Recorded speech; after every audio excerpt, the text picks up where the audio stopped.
Bonjour, bonjour. Et nous nous retrouvons pour commencer cet album. On a fait la couverture, maintenant on va commencer nos blocs. Donc je vous rappelle que cet album il est réalisé dans le cadre de la DT de la boutique Magique Loisirs. Et pour ce colis-là, j'ai eu la collection Seaside Greetings de Craft Clock. Donc c'est l'été, la plage, la chaleur, tout va bien. Vacances, voilà, c'est les vacances. Donc aujourd'hui, on va attaquer le premier bloc. Alors je vous rappelle les mesures des blocs. Donc ils font 48 de ce côté sur 16 et demi.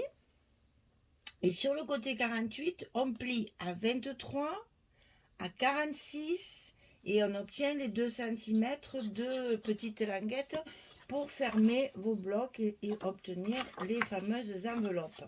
Alors, je vous rappelle que nous travaillons en paysage et que donc il va falloir travailler comme ça. C'est-à-dire que vous allez avoir votre ouverture pour le mettre dans l'accordéon sur le haut et le bas, alors que d'habitude on l'a comme ceci. Donc pour coller tous les rabats et toutes les cascades, enfin les cascades il n'y en a pas je crois, mais bon, tous les petits rabats comme ça ou les petites cascades verticales comme ça, elles vont toutes être collées, enfin la plupart des rabats sera collé directement sur le bloc. Donc on va avoir une réflexion à faire sur l'ordre du collage. Parce que quand on colle là-dedans, évidemment, après on a toute la place et le loisir de coller ce qu'on veut. Quand on colle par-dessus, il faut faire attention, comme ici, où on va avoir un grand rabat qui va tout cacher, qui va s'ouvrir comme ceci. Et dessous, on va avoir autre chose à mettre. Donc attention, une fois que vous aurez collé tout votre dedans, ça, on ne pourra plus le coller parce qu'on ne peut pas l'enfiler dans l'enveloppe ici. Hein. Donc, il faut faire attention à l'ordre de collage quand vous faites des albums paysages, que pensez à votre ordre de collage pour éviter d'avoir des surprises. Par exemple, ici, on va mettre celle-ci en premier. Parce que là, on va avoir la languette. D'ailleurs, on va le mettre dans l'autre sens pour qu'il n'y ait pas deux épaisseurs au même endroit. Ici, on va le mettre comme ça. Et comme ça, après, on va coller le reste par-dessus. Et on aura notre grand rabat collé au bon moment. Donc ça, il faut faire très attention quand on fait les albums en paysage, puisque vous n'avez pas l'habitude, enfin on a plus l'habitude d'avoir les ouvertures dans ce sens et donc pouvoir mettre nos rabats dedans. Là, attention, c'est pas possible. Alors, d'autre part, ici, vous avez vu, j'ai tourné mon bloc parce que mon grand rabat qui va être collé ici a donc la languette qui sera dessus. Alors, pour éviter de faire superposition de languettes, quand on peut, évidemment, hein, quelquefois, on n'a pas le choix. Mais là, on a le choix. Donc, hop, on la tourne parce que de ce côté, quoique de ce côté, il y en a aussi. Et oui, de ce côté, il y en a aussi. Ben là, vous voyez, voilà, on n'a pas le choix. Alors donc, ben, vous la mettez comme vous voulez. Moi, je préfère comme ça parce que là, il va y avoir qu'un petit rabat. Alors que là, c'est un peu plus gros. Donc, non, je vais la laisser de ce côté. Mais pensez à ça. Quand vous voyez que vous avez le rabat dessus, essayez d'éviter. Bon, là, on ne peut pas, évidemment. Mais c'est l'exemple le plus flagrant de la règle de grammaire de française. Sauf aujourd'hui. Voilà. Donc, vous essayez d'éviter de mettre deux languettes l'une sur l'autre. Et il vaut mieux mettre un petit élément dessus qu'un gros comme ça qui va porter sur deux épaisseurs. Hein. Donc il vaut mieux mettre celui-ci. Alors on commence donc par le grand rabat de fermeture générale de la page. Donc il fait 26 cm sur 16,5 et du côté 26 on va plier à 23 et à 24 pour obtenir le gousset d'un centimètre qu'on a l'habitude de faire pour les pages qui sont dessus pour laisser du volume à l'intérieur et du volume il va y en avoir, donc il faut faire attention à ça. Donc ici on va déjà mettre en place ce grand rabat.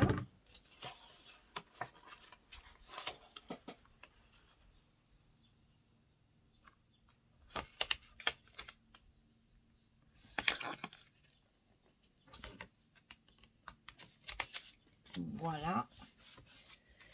On n'oublie pas, hein, toujours de passer un petit coup de plioir. Alors, un truc aussi que je ne vous dis pas, c'est que le plioir, ça sert évidemment à bien faire pénétrer la colle ou le scotch.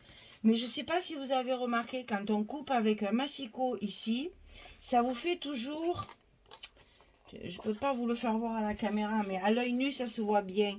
Ici, ça vous fait toujours une espèce de petit bourrelet avec le massicot, là. La petite lame, elle fait toujours une épaisseur. Donc, ça sert à ça aussi, le petit plioir, là, pour écraser cette marque ici, qui peut après, éventuellement, abîmer votre papier.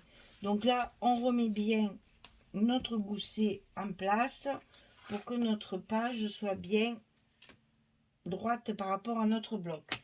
Alors, cette page-là sera fermée par un petit truc là, un petit truc ma chaîne là, qui va nous faire ça. Moi, je vais mettre une petite image ici, voilà, que j'ai pris dans les collections 15-30, et c'est ça qui va fermer ma page. Alors, je vais le coller maintenant, parce que vous voyez ici, je vais le coller sur le bloc. Et donc, si je veux coller quelque chose par-dessus, il faut que je le fasse avant. Par contre, mes aimants et tout de ma fermeture, je le ferai après quand tout sera installé, qu'il y aura bien mon épaisseur pour le mettre au bon endroit. Parce que là, j'ai mis qu'un aimant. Hein. Donc ici, ma petite languette, elle fait. Ça, c'est un rapport de mon image, de mes petits tableaux là. Hein. Donc après, vous faites ça, c'est juste un exemple. Vous faites comme vous voulez. Moi, j'ai cette page dessus. Donc, je voulais mettre, voilà, ce petit tableau ici. Pas plus grand pour pas cacher. Alors, cette image, c'est ma préférée de la collection. Donc, vous allez la voir de partout. Chaque fois que je l'ai et que je l'ai trouvée, je l'ai mise plusieurs fois parce que j'adore cette image. Donc, j'en ai profité au maximum. Hein. Donc, voilà, c'est pour fermer ma petite page que j'ai utilisé ces mesures-là. Maintenant, si vous voulez faire autre chose, bien entendu, vous adaptez vos mesures à ce que vous voulez mettre comme fermeture. Alors, j'ai 9 cm ici et 4 cm ici.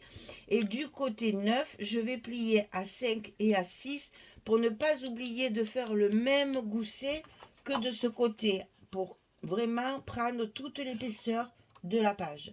Donc 9 sur 4, on plie à 5, on plie à 6 et on va coller cette partie là parce que d'habitude on l'enfile dans l'enveloppe. Là, on ne peut pas, donc on va la coller ici. Moi, de mon côté, je la colle ici en haut puisque c'est là que je veux faire apparaître ma petite image en haut de la page. Hein. Je vous montre mieux comme ça. Voilà. Je veux que ma fermeture arrive ici, comme ceci. Donc, vous voyez, c'est en haut de la page. Si je la mets plus bas, je mange la cabane, c'est pas joli. Hein. Donc, moi, je vais faire comme ça. Mais encore une fois, vous faites en fonction de ce que vous allez mettre comme fermeture.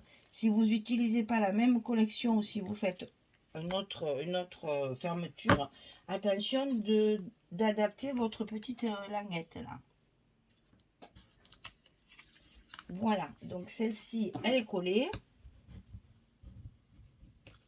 Je vais rajouter, maintenant que je vous ai bien tout expliqué, mon petit matage de la photo, là, de la petite image.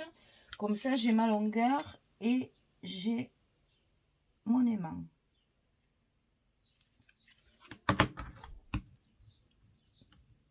Et là, j'en ai mis un sur la carte. Et voilà, hein, j'ai fait comme ça.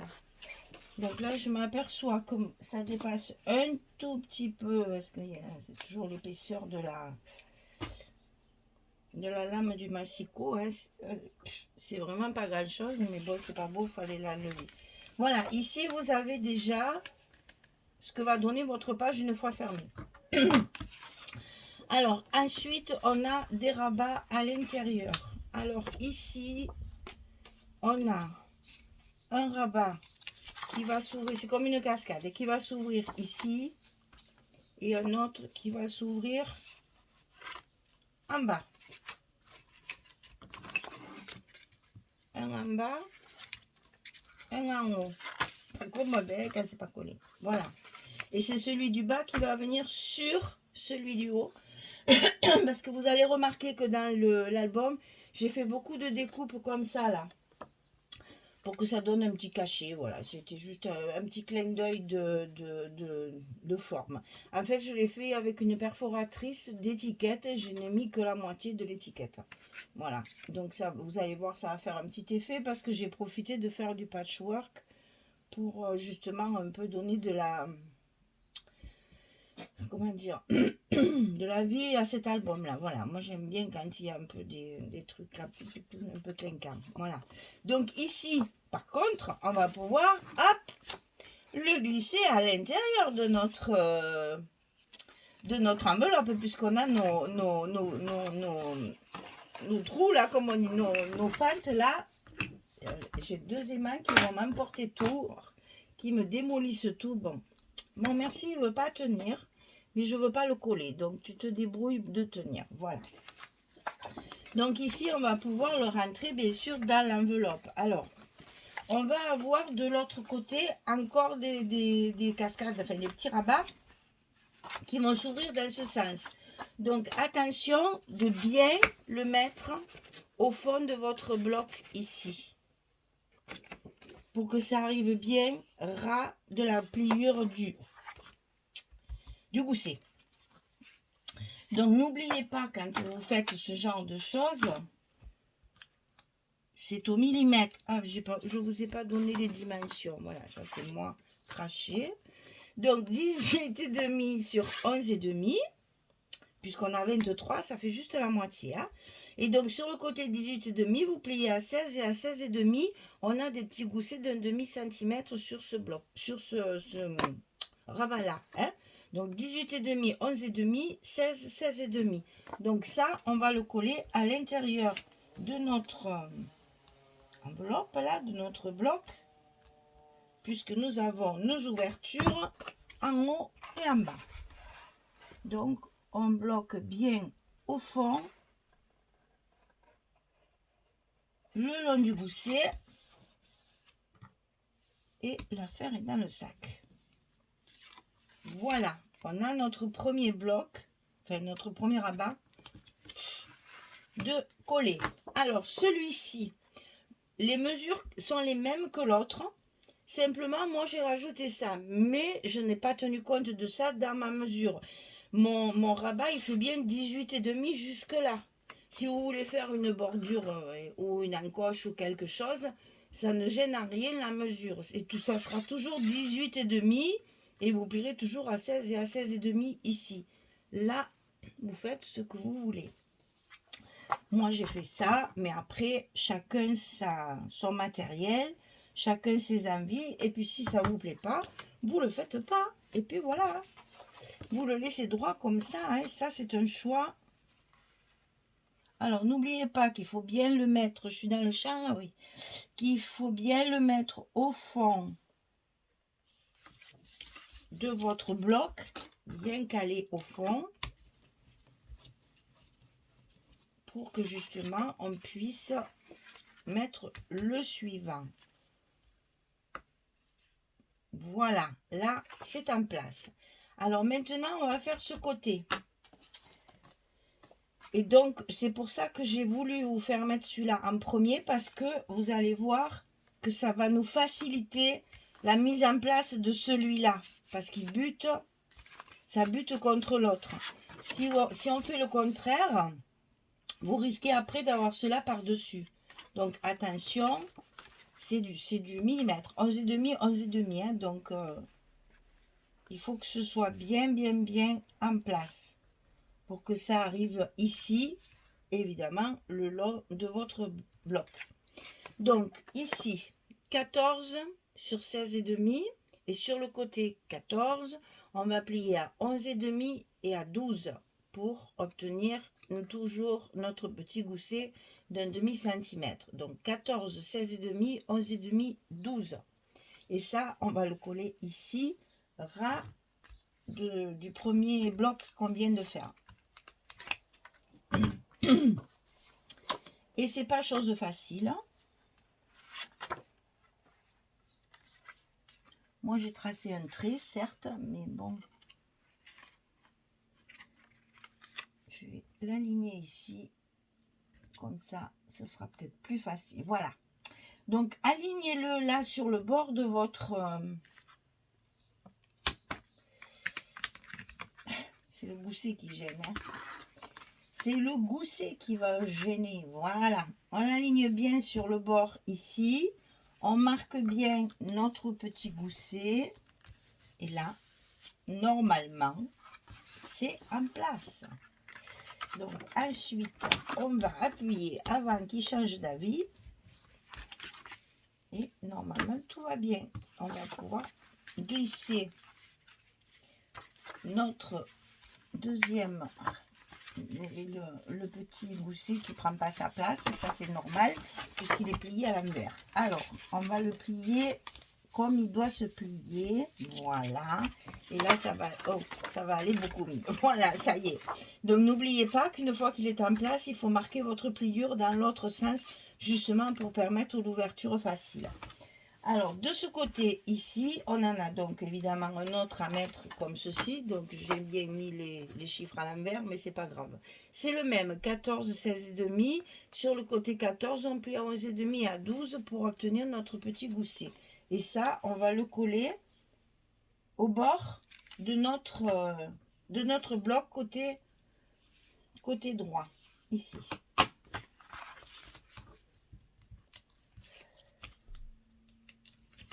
Donc là, c'est pareil. Attention, parce que c'est au millimètre, de bien le positionner sur le bord de votre... Ah, je suis devant, vous n'allez pas voir. Ici, bien contre le bord. Et on passe par-dessus la petite languette de fermeture. Quand c'est fait, on n'oublie pas d'appuyer pour bien tout écraser. On remarque bien notre petit gousset pour que ça se passe à l'intérieur. Et voilà. Voilà, tout va se mettre en place. Une fois qu'il y aura les papiers, ça va se mettre en place correctement. Et donc ici, on va pouvoir mettre notre fermeture. Donc, on fait attention que le gousset, voilà, soit bien en place. Et on va pouvoir scotcher nos aimants. C'est un peu périlleux parce qu'il faut vraiment être précis. Donc, prenez votre temps. On n'est pas non plus payé à la tâche, n'est-ce pas? On a cool Raoul, hein? Surtout qu'il fait chaud. Donc, on va travailler tranquillement pour que tout soit bien en place. Alors, on vérifie, hein? Tout va bien. Ici, on marque bien notre gousset qui soit bien en place, que ma languette soit bien droite. Et on se lance. On colle. 1 et 2. Voilà. Comme ça, ils sont bien en place. Avant de mettre les papiers, on ne les oublie pas comme ça. Voilà.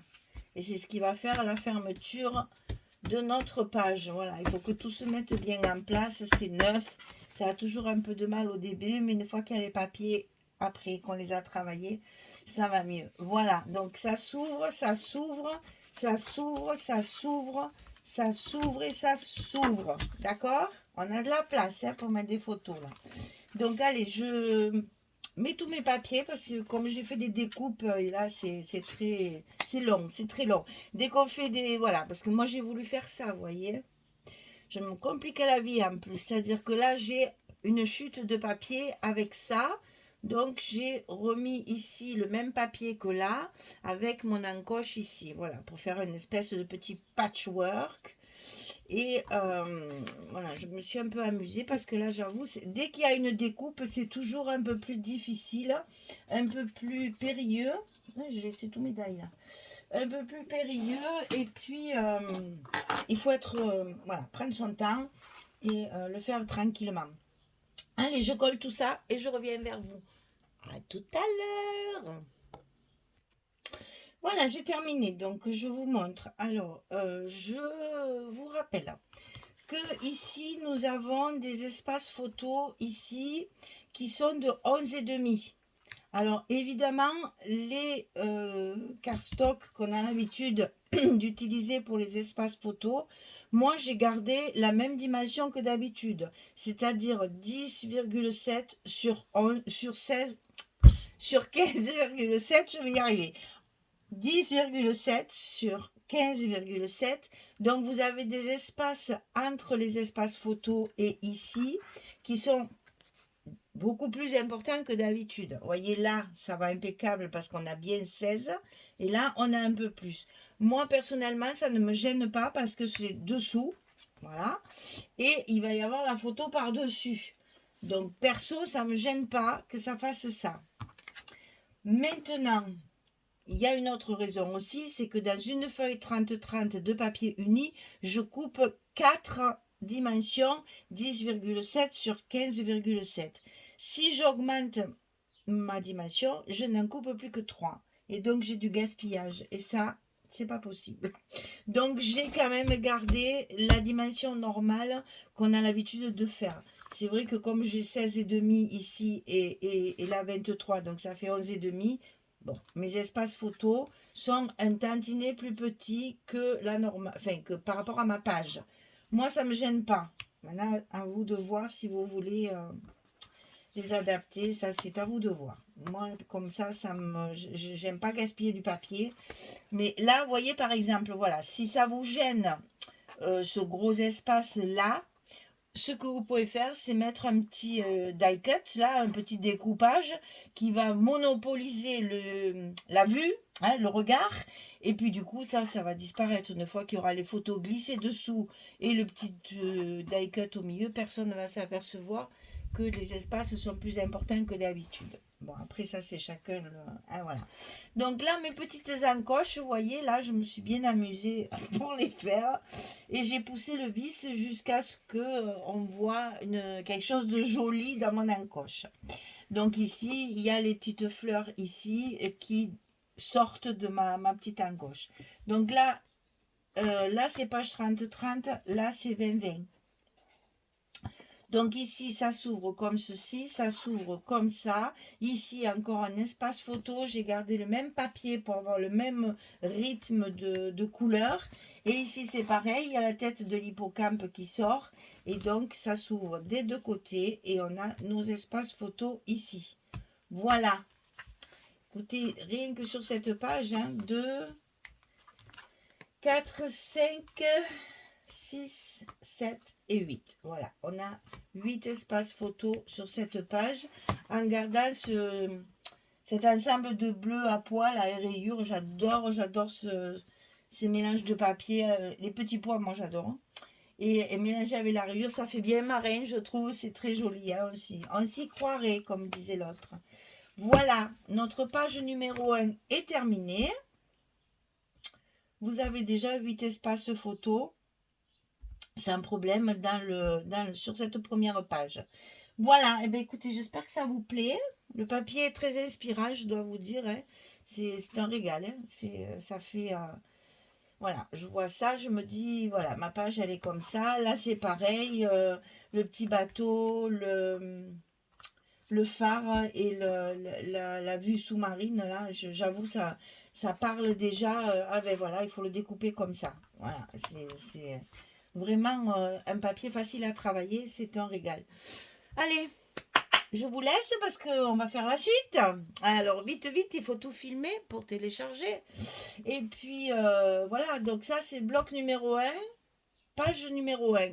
Attention, page numéro 2, on va la tourner comme ça. Donc, il va falloir faire dans cet ordre-là. On y reviendra. Allez, au revoir tout le monde, merci beaucoup.